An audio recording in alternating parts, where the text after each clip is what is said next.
కానీ ఇప్పుడున్న పరిస్థితులు, ఆమె చేస్తున్న పరిస్థితులు, ఆమె మాట్లాడుతున్న విధానం కావచ్చు, ఆమె చేపడుతున్న కార్యక్రమాలు కావచ్చు, రకరకాల ప్రజల ప్రజల ఆదరణ పొందలేకపోతుందనేది వాస్తవం.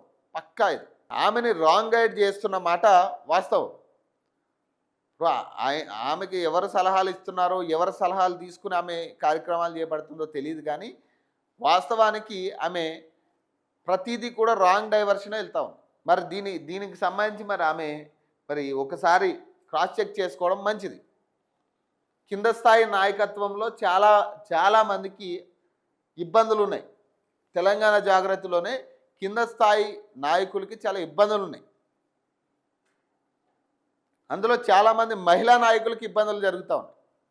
తెలంగాణ జాగృతిలోనే ఈ విషయాలు నా దృష్టికి చాలా అంశాలు గతంలో నేను అటు జాగృతి ఈ ఆఫీసులకి వెళ్ళినప్పుడు కొన్ని వార్త గురించి నేను అక్కడికి వెళ్ళినప్పుడు కూడా చాలా అంశాలు బయటకు వస్తూ ఉన్నాయి. ఇంటర్నల్గా వాళ్ళు మాట్లాడుకుంటున్న అంశాల్లో ఎక్కడా కూడా తెలంగాణ జాగృతిని ఉద్ధరించాలనే ఆలోచనలో ఏ అభ్యర్థి లేడు అక్కడ, ఏ పార్టీ కార్యకర్త లేడు అక్కడ.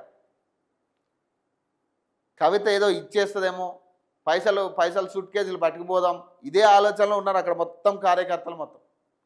అంతే తప్పితే ఎక్కడా కూడా తెలంగాణ జాగృతి ఒక పార్టీ అవుతుందేమో, ఆ పార్టీని మనం నిలబెట్టాలి, కవితని సీఎం చేయాలనే ఆలోచన ఏ ఒక్కడికి లేదు. అందులో ప్రతి ఒక్కడు అక్కడ ఆశించి నిలబడ్డ వాళ్ళే ఉన్నారు తప్పితే, కవిత వన్ మ్యాన్ షో ఇది. తెలంగాణ జాగృతిలో గమనించండి కావాలంటే, ఏ ఒక్కడు కూడా సరైన మాట్లాడేటోడు, సరిగ్గా రిప్లై ఇచ్చేటోడు ఒక్కడు లేడు. అందులో కేవలం కవితే మీడియా సమావేశం పెట్టాలి, కవితే మాట్లాడాలి, కవిత మాట్లాడితేనే మీడియాలు వస్తాయి. ఇక వేరే ఎవరు ఉన్నారు, ఏ పర్సన్ ఉన్నారు చెప్పండి అంత స్ట్రాంగ్గా రియాక్ట్ అయ్యేటోళ్ళు ఒక్కళ్ళు లేరు.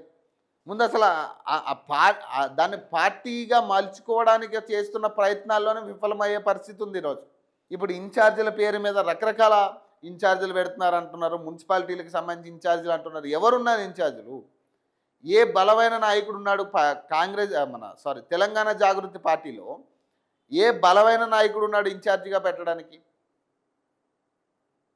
కనీసం మాజీ కౌన్సిలర్ కూడా లేని పరిస్థితి. అందులో ఇప్పుడున్న పరిస్థితుల్లో ఒక్కడు కూడా మాజీ కౌన్సిలర్ జాయిన్ అయిన పరిస్థితి లేదు.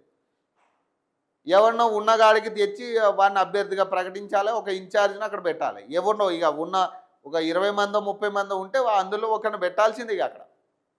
అంతే తప్పితే అక్కడ బలమైన నాయకత్వం కనపడట్లే.